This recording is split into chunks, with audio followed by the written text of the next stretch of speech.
least 4 people are reported dead right now. Let's go straight to Peter Thorne for the latest details on this story.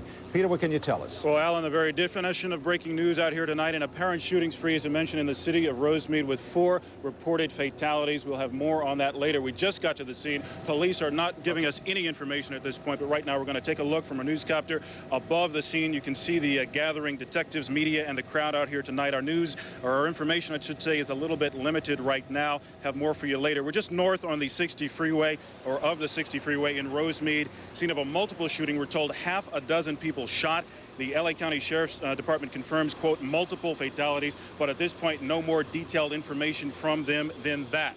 The crime scene centered on the 2500 block of Walnut Grove. Unconfirmed right now, reports of 4 fatalities, 2 other people transported to a local hospital. And we also hear this unconfirmed report. 2 suspects reportedly seen fleeing the scene in an older white pickup, possibly using the 60 freeway as an escape route. Let's go ahead right now, take a look from the ground, from on top of our truck. We're taking a look at the crime scene right there. If you can see to the right of your screen on the sidewalk, you can see some white canvas kind of strung across the street there. That is the location that the deputies here are focusing on right now. Homicide detectives en route. This is still a breaking news story. We still have very many unanswered questions. What I'm going to do right now is head over to LA County Sheriff, see if they can fill in some of the blanks as to why this happened and how it happened out here tonight in Rosemead. Coming at you live tonight from Rosemead, I'm Peter Thorne, UPN News 13. Tawny, back to you. All right, Peter, thank you very much. And there's still no word yet on what caused today's 3-alarm high-rise fire. It injured 9 firefighters. Natalie Peugeot joins us live from Long Beach with an update. Natalie? Tawny, the fire chief tells me this was a slow-burning accidental fire that began in one of the bedrooms of one of the units, possibly electrical in nature, but the good news here tonight, not a single resident was injured in the blaze. A 7th-floor apartment went up in flames this morning in this 14-story building in Long Beach. This is what's left of that apartment. The woman who lives there was not at home at the time. Joyce Lundgren was lucky. Her 2 cats didn't make it. Do you have any idea what it could have been in your apartment that would go up like that? I have no idea. I turn everything off.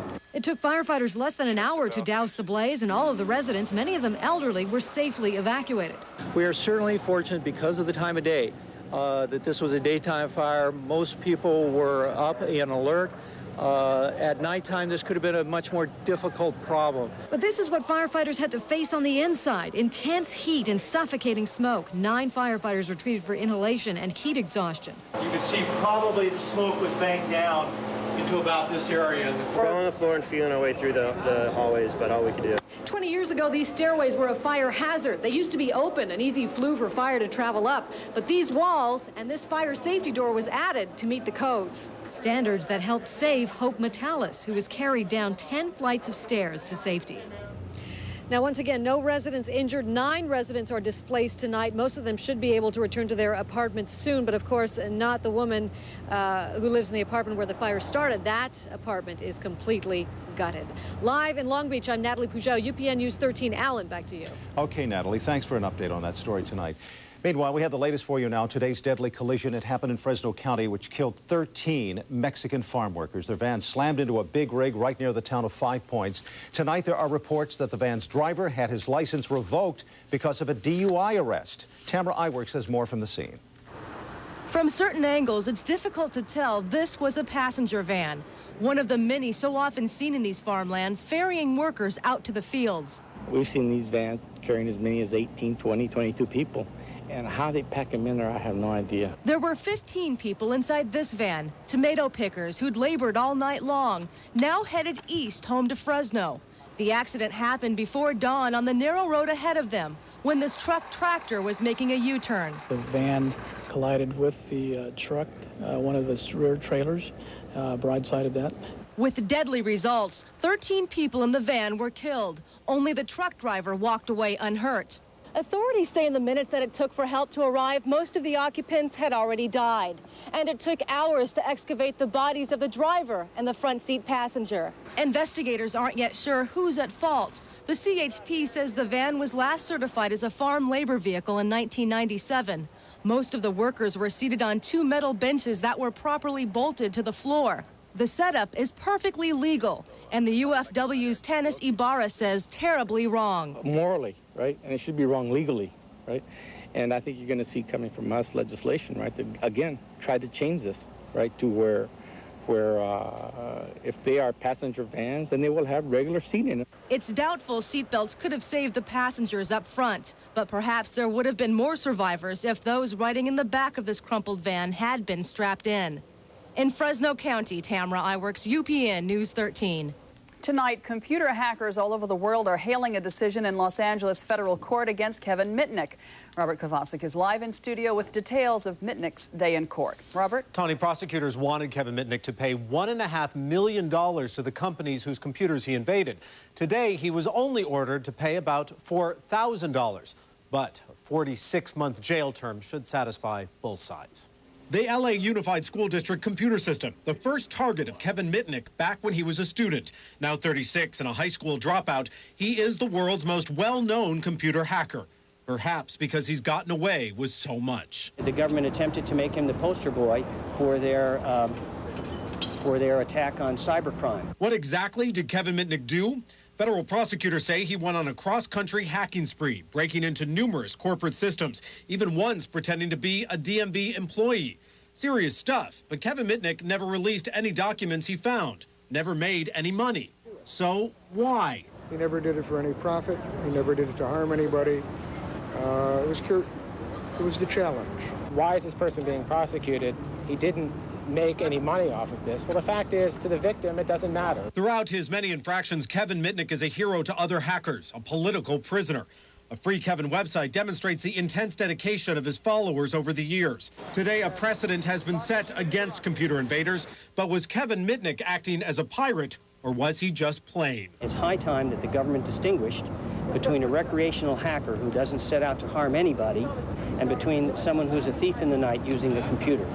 Kevin Mitnick falls in the first category. 46 months in jail, but with time already served, Kevin Mitnick should be free in January. Kevin Mitnick, however, cannot profit from his notoriety. Any money he makes from books or movie deals, and Miramax is planning a film about all of this, will go to Kevin Mitnick's corporate victims. Alan, back to you. Okay, Robert, thanks for that. And calls for change in L.A. County's troubled child welfare system are growing louder and louder now. The last year, I should say, 25 children have died in the county's care.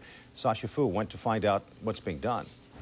Does the system that protects 67,000 L.A. County children need an overhaul? It is clearly a department that is in crisis. The latest crisis to hit the county's Department of Children and Family Services. The disclosure that 10 children have died in the last 2.5 months. 10 abused or neglected children that had one tie or another to the county's child welfare system. Every week we've had another death, and that's unacceptable. Some DCF deaths are linked to abusive foster homes. Supervisor Yaroslavsky says the system needs changes. Skeptics might say, how long is it going to take? It can't take long. But at DCFS, Deputy Director Walt Kelly denies there's anything like a crisis. No, I can't agree. I can't agree with that. I mean, you know, we're talking about huge numbers of children who are receiving very good care. How does he explain the rash of 10 recent deaths? So you're saying we're seeing an increase in the numbers because there's more reporting of these deaths? We're taking this approach of reporting everything. You said we need to refocus. Why hasn't that focus been there? I think we get focused on parts of an overall goal. And this should be a wake-up call. Sure, and it is. A wake-up call that sounds more and more like a call for help. Sasha Fu, UPN News 13. Tonight, the people behind LA's effort to bring pro football back to town admit it doesn't look very good at this point. Newey Scruggs joins us with the latest. Newey? An ever-changing tale. I know. This is exciting. There's something new every day. They are sweating. It looks more and more like the NFL owners are supporting Houston. Today, the two men behind the Coliseum's effort for 3 years spoke out, and it looks like Bill Chadwick's work did not go over well with them. In the space of 1 week, it seems that 3 years of very demanding, but I should say promising work had been derailed, if not destroyed. Councilman Mark Ridley Thomas and potential owner Ed Roski called a presser to say they were not giving up. The Coliseum Commission held an emergency meeting today. They conceded it's going to be tough to win the expansion team, but neither are giving in to the NFL's demands for public investments. There will be no new tax money for LA's effort for pro football. Some owners say without that, no team. The league has wanted to have teams in Houston and Los Angeles all along. If Houston does get the 32nd franchise, LA should not give up on its dreams of pro football. There is going to be a team, whether it's the 32nd franchise or another team, we will continue to pursue it, and we'll continue to pursue it at the Coliseum. And you can pretty well, bet anything you want that there's going to be within a short, reasonable period of time a team in Los Angeles. Roski is not just talking smack. It's true. We will have pro football in Los Angeles. Later on in sports, Mark Riley Thomas told me his 4-point plan to keep L.A. in the game for the 32nd franchise. So information pours in every few hours for me, and I'll have the latest coming. I think L.A. needs the NFL more than the NFL needs L.A. It goes both ways. Yeah. I need football. I need it. Okay. All right, thanks. And coming up on UPN News 13 tonight, marks a grim anniversary in L.A. history. Exactly 30 years ago, the Manson family murder spree began. We're going to talk with a prosecutor who put Charles Manson and his followers behind bars. Plus, day trading is booming, with more people quitting their jobs in the hopes of striking it rich. But the government says that dream is a far cry from reality. Tonight, the truth behind day trading.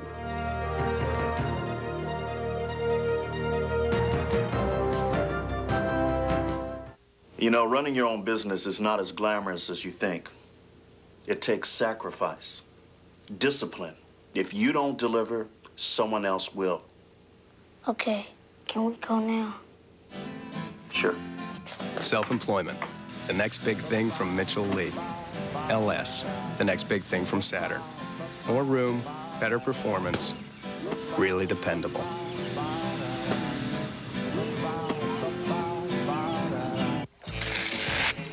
Got to get spruced up for the big deal at Black Angus. Right now, you can save over $12. Get 2 half-pound prime rib dinners. Share their wagon wheel appetizer sampler. Then split a big mountain fudge cake. Yeah, try it.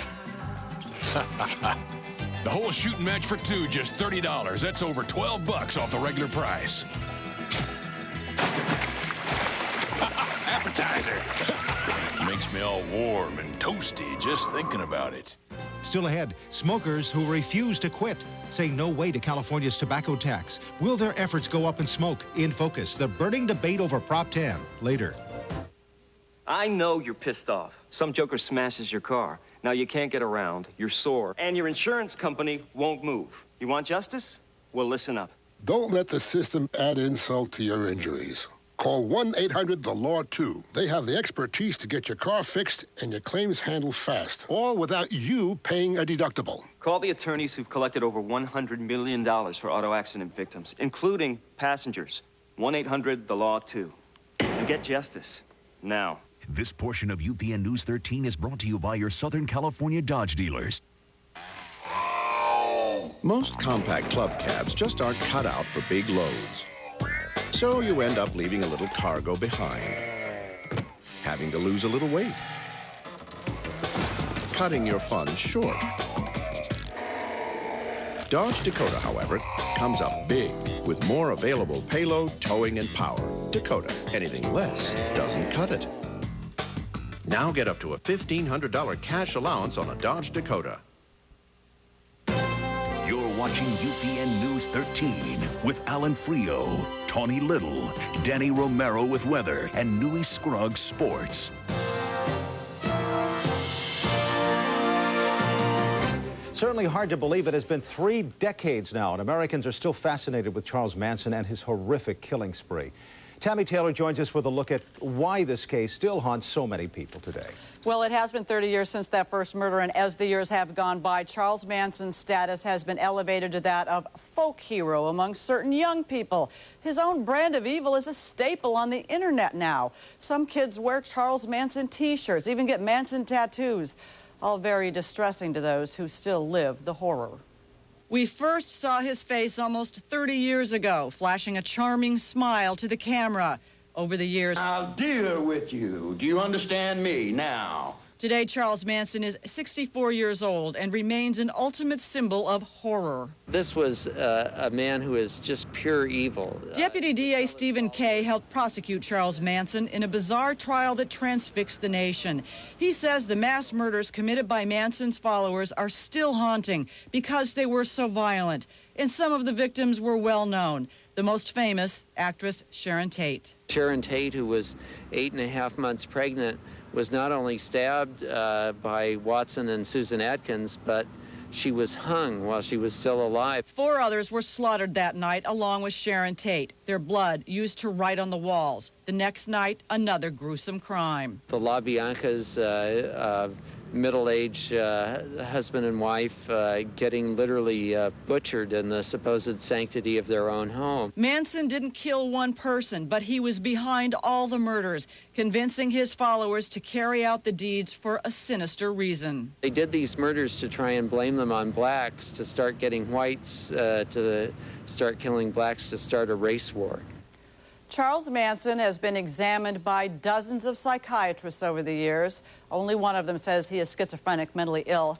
The rest say he has abnormal values, but is not medically or legally insane. Tawny? Thank you, Tammy. The independent counsel's work may soon be over. Today, Kenneth Starr announced his 5-year investigation of the president and first lady is winding down. Starr says he plans to deliver a final report before next year's New York Senate race. That, of course, the election being eyed by Hillary Rodham Clinton. Starr's investigation helped lead to the president's impeachment, and that probe has now cost more than $40 million.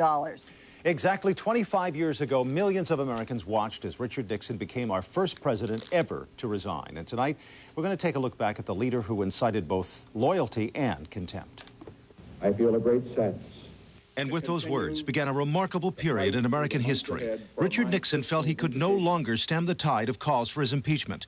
Then Secretary of State Henry Kissinger recalls the mood of the nation. I think it is very difficult for a generation that grew up afterwards to remember the emotion of this period. We had just gotten through the Vietnam crisis, and now here was a president on the verge of impeachment. The Watergate scandal exposed widespread government corruption and misinformation to the public, revelations which forced the president to leave office in disgrace.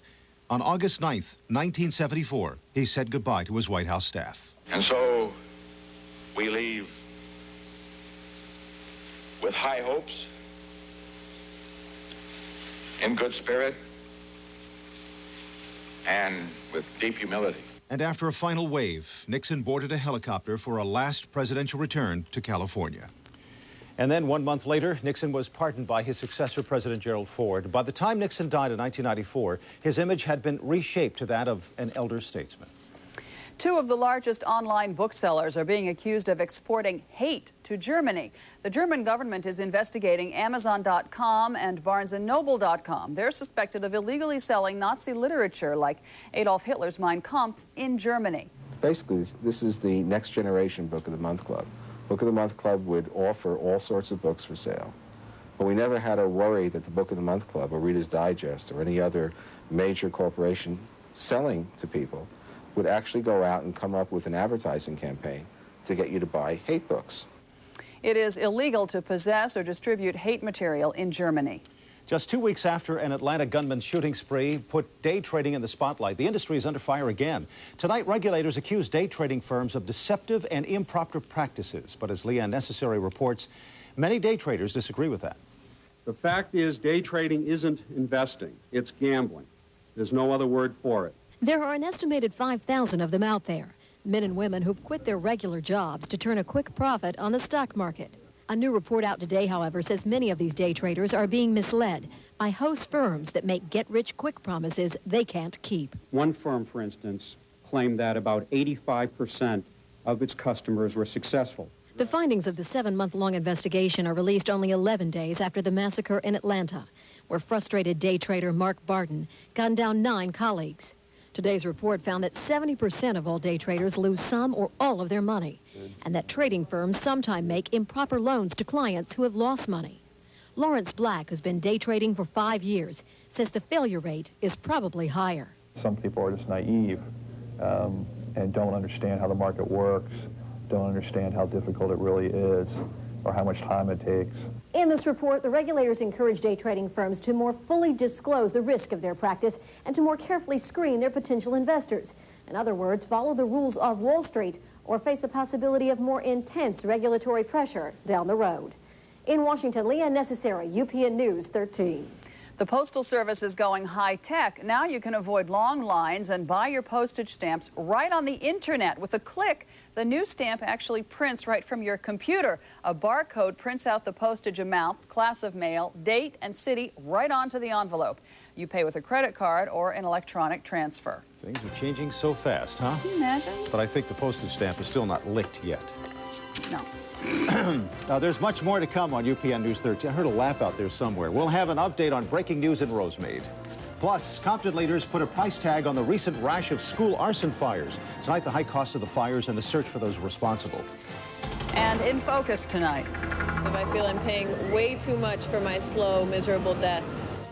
The Prop 10 rematch. Voters narrowly passed the cigarette tax in November. Now a grassroots effort to repeal it is picking up steam. But it may end up repealing more than the tax. Hi there, I'm Newey Scruggs. Does Disney want to unload the Angels? I'll give you an answer. And guess who's back in the NFL? Not LA, but Cleveland. Sports coming up at 10:47. Hi there, I'm Danny Romero. Is moisture heading our way? I'll let you know with a 5-day forecast coming up at 10:26. Right now, take a look at what's coming up on the UPN News 13 Rundown. Hey, this looks great, huh? Mind if I'm just gonna have a little bit here? Love is blind, but our cameras aren't. Blind Date. Coming September 20th to UPN 13. Hey, this is Queen Latifah. My name is Eminem. I'm the original turntable godfather. I'm Mary J. Blige. I'm Maya. This is Dr. Dre. Hi, I'm Russell Simmons. I'm Snoop Dogg. I'm Tyson Beckford. Be there When all the stars of hip-hop get together for one night. on one stage. on one network for the biggest event in hip-hop history, the Source Hip Hop Music Award. Coming Friday, August 20th. Don't want the hassle of trying to sell your own car? Well, the Los Angeles Alzheimer's Association can solve the problem for you. Donate that vehicle instead and get a great tax deduction. Alzheimer's disease not only strikes the elderly, but those in the prime of their lives. Don't forget those who can't remember. Your vehicle, boat, personal, or real property donation will help support the research needed for a cure. Call 1-888-888-0447 today. We'll take care of all the paperwork and even provide free towing. Still ahead, from super strength hospital soap to everyday dishwashing liquid. They both claim to kill germs, but which one performed best? Find out in the health center later. Let me tell you about the best traffic report in town, brought to you by QXRT's Barb and Bill. Woo! It's a scorcher out there, and I hope none of you are trying to get anywhere soon. From up here, it looks like a little backup heading downtown. These guys have the ultimate view. This is Barb and Bill, the QXRT traffic team, signing out. Once again, our Explorer saves the day. Yeah, glad we're not down in that mess. And just think of the money they saved on a helicopter. The new Ford Explorer, built for California, built Ford tough. This portion of UPN News 13 is brought to you by GTE Calling Services. Looked inside your phone lately? It's filled with GTE services that can make your phone do things it's never done before, like call waiting, call forwarding, voicemail, call block, and caller ID. Now get any of these and more for just 99 cents a piece. Call GTE and get more out of your phone today. One question: how do they get it all in there? Call 1-877-483-2400 and take a look at us now. 99-cent offer ends soon. We have more now for you on our top story, that shooting in Rosemead that's left at least 4 people dead.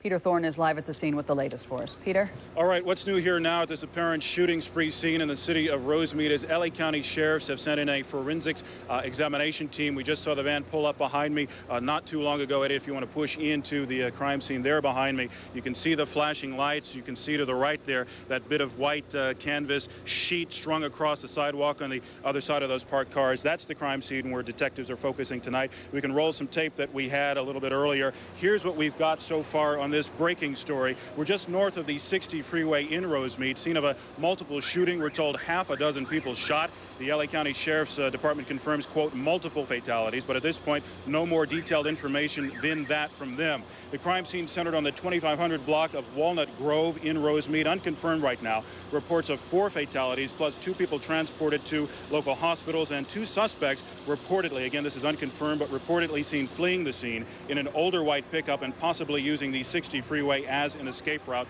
Now, not too long ago, I talked with a woman who apparently had a brush with both a victim and a suspect. I was heading south on Walnut Grove, and I saw a guy run up to my car from one of the houses like he needed help. He had blood on his shirt, like just like a little bit. And then I turned over to come back to see what had happened, and he was already gushing with blood. And somebody was running away from him at the time, possibly somebody that hurt him. All right, that is the very latest from the scene here in Rosemead. Apparently a shooting spree which has claimed multiple lives. Alan, back to you. Okay, very tragic. All right, thanks, Peter, for that update on that story. Meanwhile, prosecutors in Georgia want a 15-year-old accused of shooting and wounding 6 high school classmates to be tried as an adult now. Cameras were not allowed to photograph T.J. Solomon in court today, but we did manage to get to see for the first time, you see it here, the .357 Magnum and a sawed-off .22 caliber rifle reportedly used in the shootings. We also got to hear a letter of confession. It was later found under Solomon's bed. Laughing at my victims as they dropped to their knees, begging for their life, screaming, "Please, dear God." The note also spoke of Solomon's, quote, brothers in the trenchcoat mafia at Columbine High School in Colorado. That massacre happened a month before the incident at Heritage High. Drought and the resulting water restrictions on the East Coast really doing a number on lawns, but creative minds are finding it can be easy being green. Lawn painting is suddenly very popular. This hotel spent about $800 to spruce up 2 acres of lawn, but for others, it's a do-it-yourself job. Danny Romero has more on, look at them, on the drought and the dry forecast that we have here. Well, you know, when you got to do what you got to do, and I'll tell you, towards the east, they are still in the dry conditions, but there is some relief coming their way. One thing changing are the temperatures dropping down. They're cooling down a bit. That's the first good sign of a change coming their way. But also, so you look here on our satellite map, you can see there is some moisture moving in towards the northeast. Right now, they got the high sitting there, keeping things on the dry side. But right up over here, there's some more moisture heading towards the northeast, maybe bringing some relief to them as well. Now, all the moisture's down here around the Gulf, from Texas all the way over to Florida. Some real big thunderstorms popped up today as it warmed up during the middle of the day. Up to 3 inches of rain in Crestview, Florida. Very intense thunderstorms there. We're watching that over the next couple of days as well. 64 degrees downtown right now, 80% humidity for us here in LA. Winds are variable at 3 miles per hour. A pretty cool night around the Southland now. And inland areas to the 60s through most of the Southland. Lancaster still in the 70s, but even San Bernardino and Riverside down to 64 degrees right now. Here we go. Look at this. We've got ourselves, like, again, 2 pockets of moisture, one to the north and west of us, one towards the east. That's all that monsoonal moisture, but the low that's keeping us very nice, very pleasant right now because it's bringing us that onshore flow, very mild temperatures. The other thing it does, too, that adds to the mildness around the Southland over the last few days is because as that low moves in with its counterclockwise motion, it kicks up that little coastal eddy. And that eddy sends us those morning clouds, that morning fog, that cooler, kind of wetter air, keeping things very, very nice. And it's going to stay that way on the coastal areas. Inland's still going to be on the warm side, but nothing really blazing hot at all until Wednesday when we get a slight chance of a change, of the high moving in, warming things up just slightly. But tomorrow, very nice. Look at this, the basin. Mid-70s, one spot, Montebello up to an 80 tomorrow. The beaches, again, with that early morning fog and clouds, still reaching up to 72 in Santa Monica. Long Beach up to a 76. San Juan to the south up to 72 for a high tomorrow. Inland areas, still 70s and 80s. This is not bad for August in Southern California at all. We're looking at very nice. Inland Empire as well. Look at this. 85 at Lake Elsinore, 83 San Bernardino. Remember when we had 90s and near 100 temperatures a few days ago? Very nice because that onshore flow, once again. What we do have cooking for us, though, is the air quality. Again, keep an eye on this. Good to moderate throughout most of the area with Big Bear, Inland Orange County, and the coastal areas. Very nice, clear, crystal blue. Just the way you like it, Tawny. So that's what I'm saying. Now, as far as the UV index is concerned tomorrow, a lot of sunshine still cooking on us. It is summertime. 8, so I mean 7.5 minutes, your sensitive skin will start to burn. So cover up just the same. Even though it's cool and mild, the sun's still doing its work. Don't let it damage your beautiful skin. All right?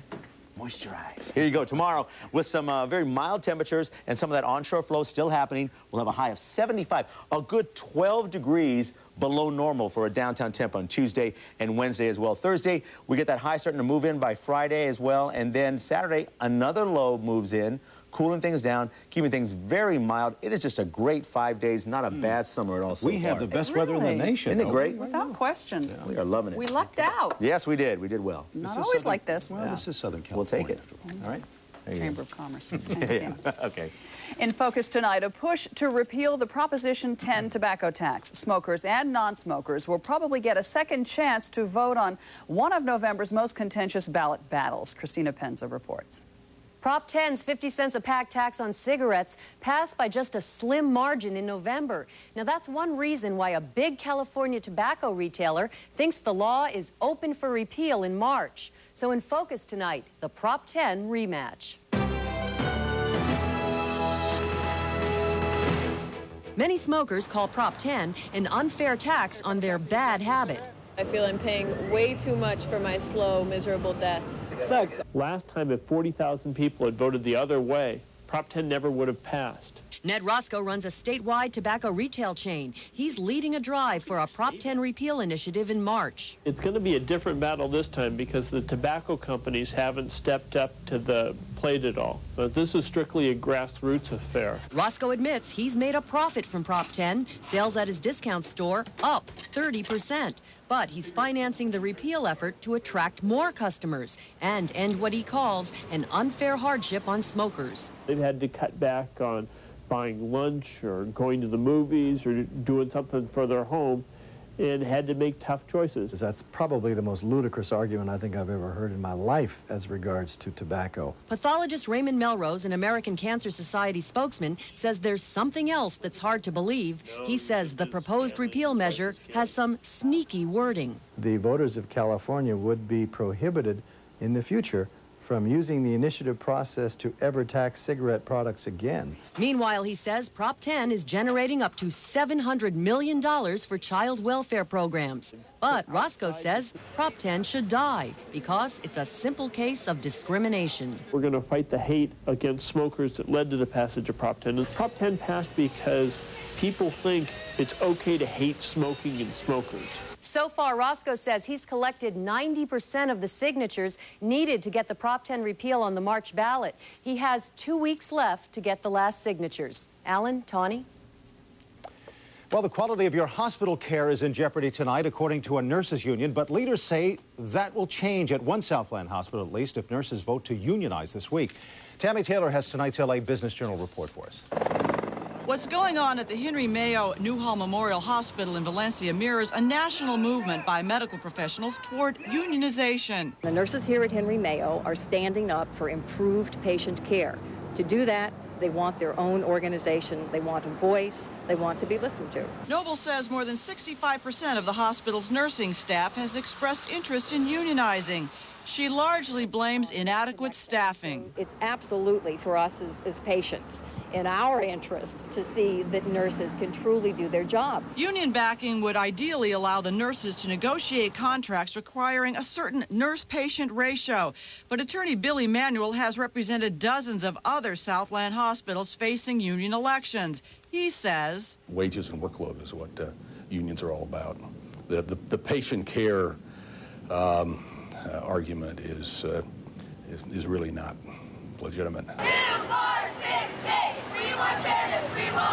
This is what Emmanuel says unions tend to do best: pump up hospital expenses by staging strikes and requiring additional legal fees.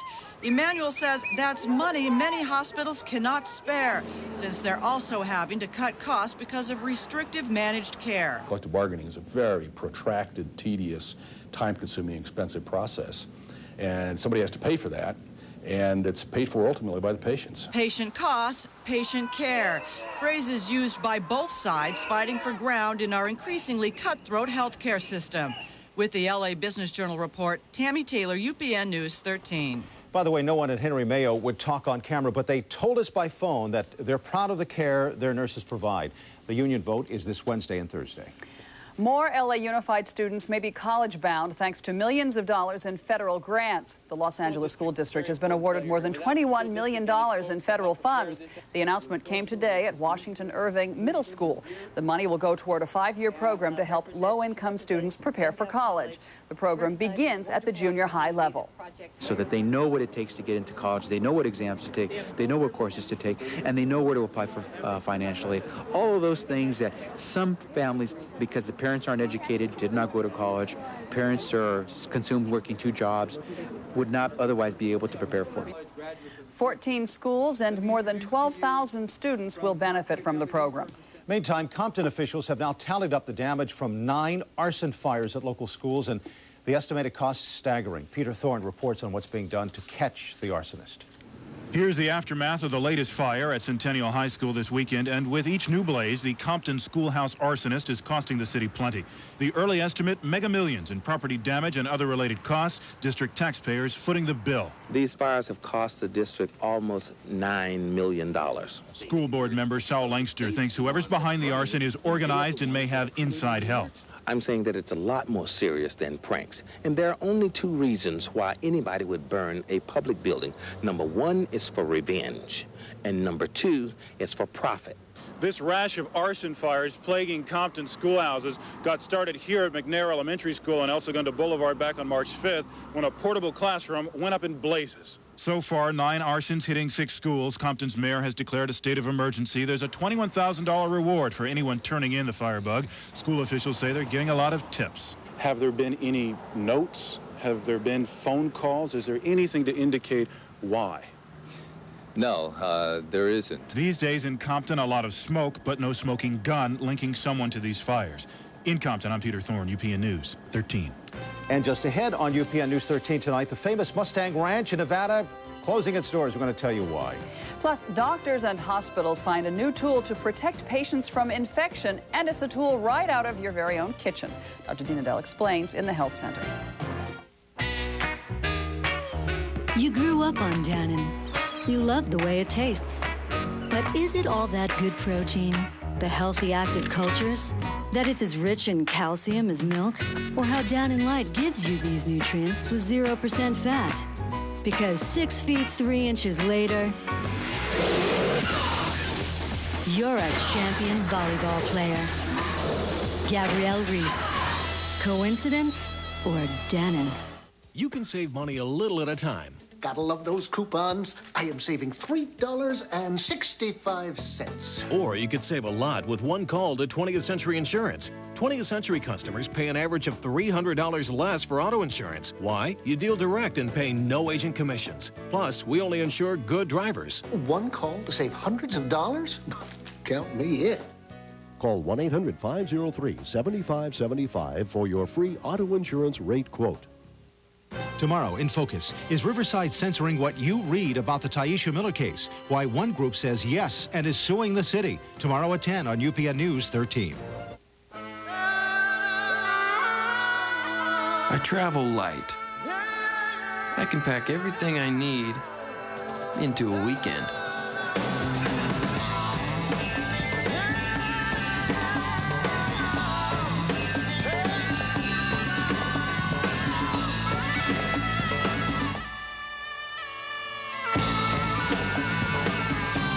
Ford Ranger, built for California, built Ford tough. Oh, I like this blue. None of these girls just roll out of bed and go to class, I'll tell you that. These are cute. We all go to the same school together, live in the same dorm, sort of family away from family. It's like a slumber party every night. Staying up late, out in the hall. They're V-necks. Awesome. We love shopping together. It's like bonding time with the girls. Hey, you guys, look at this one. Like at Walmart, they always seem like they have the newest thing. That's any style that you want. Cute colors. Stylish, comfortable. Yeah, you can buy so much more clothes for tons less. Sure, throw it in, girls. We live out of each other's closets.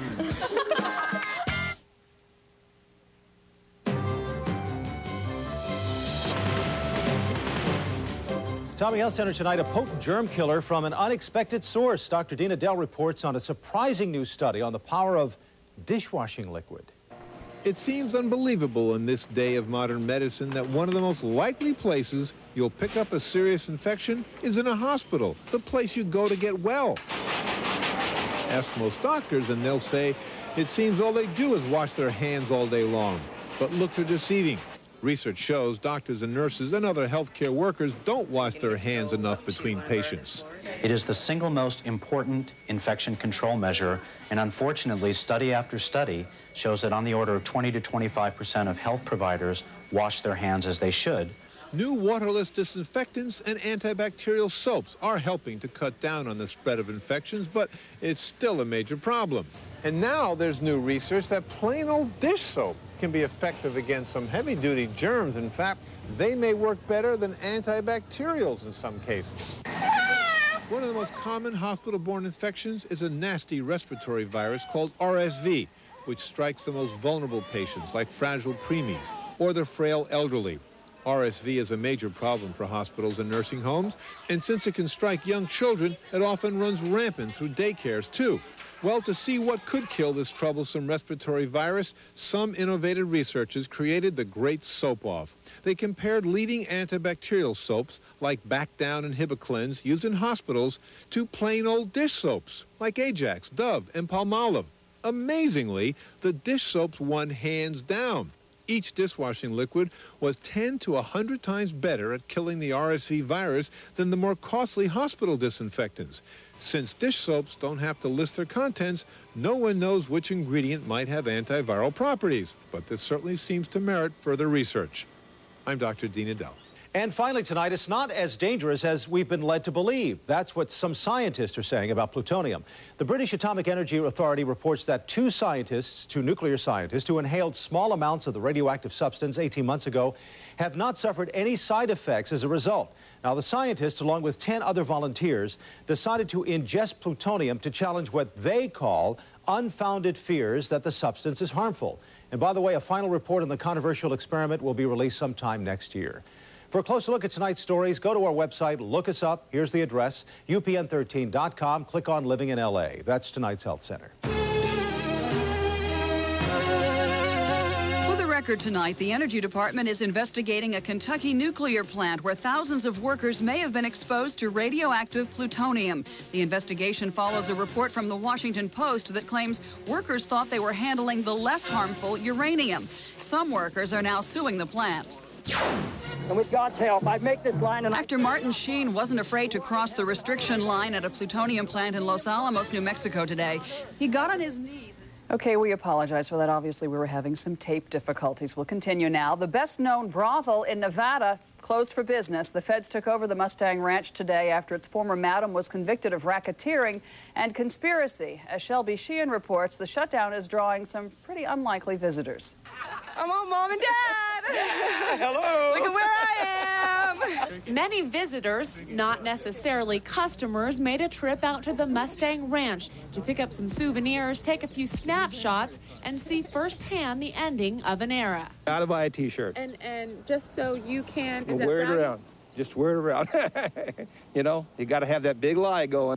These tourists from Napa say they don't plan on going inside the Mustang Ranch, but figured they'd get an eyeful from outside the Black Iron Gate. Just something that I've always heard about.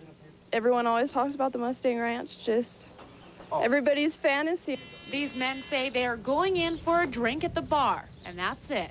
I heard it was closing, but I didn't know the date or anything on it, so you just come out and see what the heck's going on out here. So you're glad you got a last chance look? Well, I'll have to go inside and make that decision. Campers from a weekend trip to the Black Rock Desert were a little more hesitant to head on in. We were on our way back and we knew it was closing down, so we just wanted to check it out and see what it was all about. It was not my idea. Whether or not the Mustang Ranch will close for good is still up in the air. But if this is the end of Nevada's most notorious brothel, these souvenirs can certainly be considered a piece of Nevada's history. That was Shelby Sheehan reporting from our Reno affiliate. Nevada is the only state where brothels are legal. Bruce Willis's new film hasn't broken any laws, but, well, it did smash a box office record. I see dead people. How often do you see them? All the time. Sounds scary, looks scary. The Sixth Sense, a spooky afterlife drama about a boy who talks with the dead, debuted at #1. It had a record August opening of $26.6 million. The low-budget horror thriller, The Blair Witch Project, which cost $40,000 to make, stayed in second with $24.3 million. They're making a ton of money off of that one. Runaway Bride, with Richard Gere and Julia Roberts, was third with $20.7 million. Funeral services will be held tomorrow for 1940s actor Victor Mature. Mature starred in such movies as The Robe and Samson and Delilah. In fact, a longtime friend says Mature has been struggling with cancer for 3 years. The 86-year-old died in Rancho Santa Fe on Wednesday. Still ahead tonight on UPN News 13, you've really got to give this toddler credit, and that's exactly what one bank does in tonight's Last Word. Hi, I'm News Guys. Coming up in sports, a plan to keep LA alive to get that 32nd NFL franchise. Plus, Kevin Brown trying to rise above the Dodger wreck. Sports next.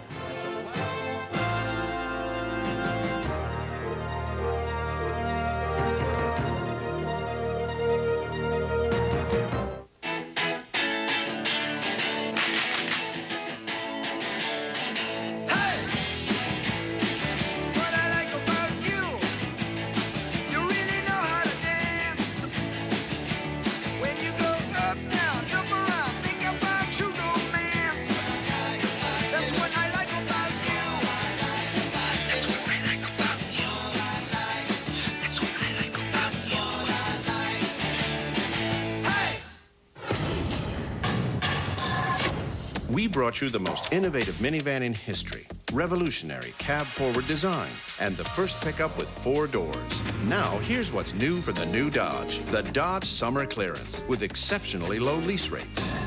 Generous cash allowances on select models. Not to mention extremely low financing. What's new from the new Dodge? Just catch the Dodge Summer Clearance. The Dow Jones closed lower. Stay with us. UPN News 13 returns in 1 minute. Timing is everything. And if it's time for you to sell or trade in your car, why not donate it for a worthy cause?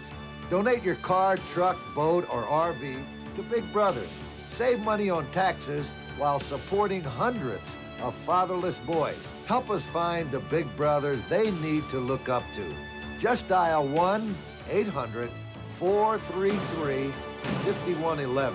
Be proud, because you did the right thing. A grand opening. 9 beauty musts with a choice of terrific shades. Free with any $20 Estee Lauder purchase. Through August 21st, exclusively at Macy's. At UPN13.com, look for the news you need, plus the latest from Hollywood and our exclusive Fun Guide. Your best source for good times all around the Southland, 24 hours a day.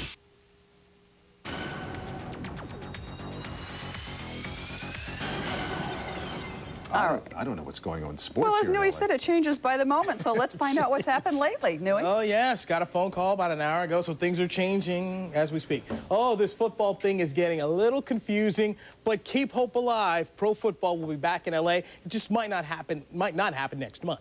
As we told you earlier in the show, City Councilman Mark Ridley Thomas and Ed Roski held a presser today. They let us know they're still in the fight. I have no indication from the league of any consequence that they are prepared to abandon all of the effort that they have put forward over the last 3 years. But sources tell me most of the NFL owners are behind Houston now. They are prepared to use public funds. Houston's potential owner, Bob McNair, has promised owners 5 years of sellouts. That means a guaranteed 40% of the gate for visiting teams. If the NFL opts for Houston, L.A. is not dead. There is going to be a team, whether it's the 32nd franchise or another team. We will continue to pursue it, and we'll continue to pursue it at the Coliseum. And we can take, everybody's comments and everything like this, but you can pretty well, bet anything you want that there's going to be, within a short, reasonable period of time, a team in Los Angeles. Now, that is not blind optimism. The NFL let it be known all along they want teams in Houston and Los Angeles. Meanwhile, got off the phone with Councilman Mark Ridley Thomas about an hour ago. He's got a 4-point plan to keep L.A. in the game for an expansion team. 1, form one ownership group. That means everybody's got to put their egos aside to make this work. 2, organize a public sector summit to see if there are funds other than tax money available. 3, get everybody in Exposition Park. That includes all the museums, the Science Center, to back the Coliseum plan, back the parking structure. And 4, revisit the total Coliseum renovation plan. That means not having 25,000 parking spaces on site. Ridley Thomas says they have 45 days to get their act together, or else the 32nd team will most likely go to Houston. Cleveland tonight doing what L.A. wishes they could only dream about right now. They celebrate the return of the NFL. The Cleveland Browns are back as we're underway in Canton, Ohio. Hey, it's only preseason, but you know what? The Browns are back after 3 years when Art Modell took that team to Baltimore. They're building around that guy right there, Tim Couch. He connected of 11 of 17 passes against the Cowboys and a beautiful 24-yard touchdown pass to Kevin Johnson there. The game tied at 17 in overtime, and that's where SC star Dalen McCutcheon snagged his second interception of the game. That set up this Phil Dawson 20-yard field goal. They win it. Brownies. Perfect ending to the return of the Browns. 20-17, your final there. On to baseball. Are the Angels for sale? The Walt Disney Company said today, quote, "We do not comment on rumor," unquote. Reports this morning that Disney's having second thoughts about the team and is considering a sale. Disney bought the Angels from the Autries 3 years ago for more than $120 million. The Angels at the Ed tonight against Cleveland, 5th inning. Jim Thome shot to right field. It's going to go off the scoreboard. Omar Vizquel will score. Manny Ramirez coming all the way from first. Here's the relay. Manny dead at the plate. Bad throw to the plate right here. Ramirez gets the big enchilada to the left. Center solo shot. He's got 29 home runs, 114 RBIs. Bartolo Colon hadn't thrown a shutout all year. The Angels got him his first. The Halos lose 4-0. Their 20th loss in 24 games. Earlier today, the Angels waived struggling pitcher Jack McDowell. Dodgers at Shea facing an old friend, Oral Hershiser. They jump on him in a hurry. Eric Karros, RBI single spark a 2-run first inning. Karros knocking in 4 runs tonight. That was more than enough for Kevin Brown, who turned in his second brilliant game in a row. Gave up just 2 hits in 7 innings, then had to leave with blisters on his fingers. Brown wins his 13th game of the year. The Dodgers take 3 of 4 from the Mets. 9-2 your final. To the NBA, the Clippers continue to have a nice offseason. Today they signed Tyrone Nesby by matching an offer sheet from the Spurs. 3 years, $8.9 million. Nesby was a huge surprise last season, averaging 10 points and 4 rebounds. Finally tonight, Sparks against Detroit. Carl Laporta with the tray. Detroit explodes to a 19-2 lead. The Sparks have never recovered. They missed 14 of their first 15 shots, and they fall to the shock, 84-59. Also, Councilman Mark Ridley Thomas told me concerning the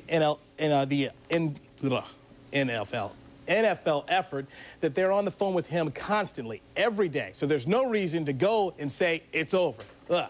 A little tongue-tied myself, but that's it. Okay, it ain't over till the fat lady sings. It's not over yet, my friend. All right. We know that. Thanks. Thanks, Newey. We'll be right back with an update on that breaking news story out of Rosemead. Plus, we'll have the last word. Tonight, a toddler who went from bronzed booties right to platinum.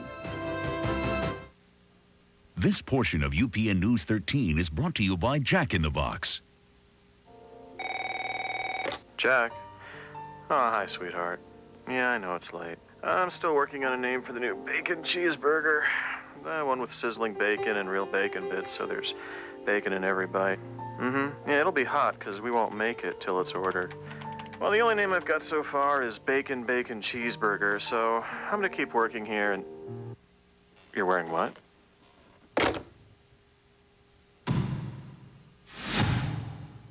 Get ready for a fall season with Impact. Wow! WWF SmackDown. Coming August 26th to UPN 13. This show will be different because it will be hosted by myself.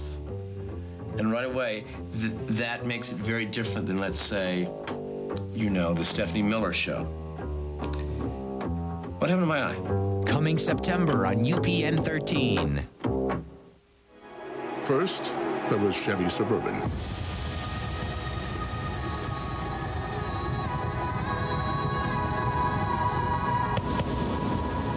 Then came Lincoln, Lexus, Mercedes, and the others. And in the end, the one that started it all is still the one that tows the most, holds the most, and does the most. Chevy Suburban, like a rock. Looked inside your phone lately? It's filled with GTE services that can make your phone do things it's never done before, like call waiting, call forwarding, voicemail, call block, and caller ID. Now get any of these and more for just 99 cents a piece. Call GTE and get more out of your phone today. One question: how do they get it all in there? Call 1-877-483-2400 and take a look at us now. 99-cent offer ends soon. We have more now on that breaking story we've been following for you tonight. Let's go back live to Peter Thorne right now. He's at the scene of those multiple killings. It's happened in Rosemead. Peter, what's the latest? All right, Alan, updating you right now on the breaking news we've been covering for you all night long here in Rosemead. A shooting spree on the 2500 block of Walnut Grove. That's just north of the 60 freeway. Just within the past few minutes, LA County Sheriff's confirming they found 4 people dead in a house behind me here on this street, Walnut Grove in Rosemead. 2 people transported from the scene to hospitals. One said to be right now in critical condition. The other, I'm told, in stable condition. That's all the information we have on that, and deputies will not confirm reports of a kidnapping in connection with this crime here, or that this may have been the result of a crime of passion. We'll find out more on that, of course, tomorrow. Coming at you live tonight from the city of Rosemead, I'm Peter Thorne, UPN News 13. Back to you. Okay, Peter, thank you. Tonight's last word is credit, and it turned out to be easy come, easy go for one New York toddler. When a pre-approved application came in the mail for 3-year-old Alessandra Scalise, her mother signed up as a joke. Well, a few days later, a platinum card arrived in Alessandra's name with a $5,000 limit. Her mother says that's even higher than her limit. The child did get to use the card just once before the bank caught on. She bought milk and cookies for the entire family. Borrow from the daughter. Huh? And that's UPN News 13 for this Monday. Thanks for watching. Stay tuned for Star Trek Deep Space Nine. It's straight ahead. Have a great night. Take care.